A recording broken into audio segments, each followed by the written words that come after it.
কুমিল্লার হোমনায় মাজারে হামলা, বাড়িতে আগুন দেওয়ার ঘটনায় অজ্ঞাত ২,০০০ জনকে আসামি করে মামলা হয়েছে।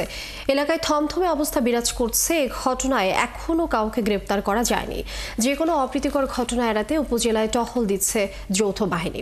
হোমনা থানার উপপরিদর্শক তাপস চন্দ্র বাদী হয়ে অজ্ঞাতনামা ২,০০০ লোককে আসামি করে গতকাল বৃহস্পতিবার রাতে এ মামলা করেন।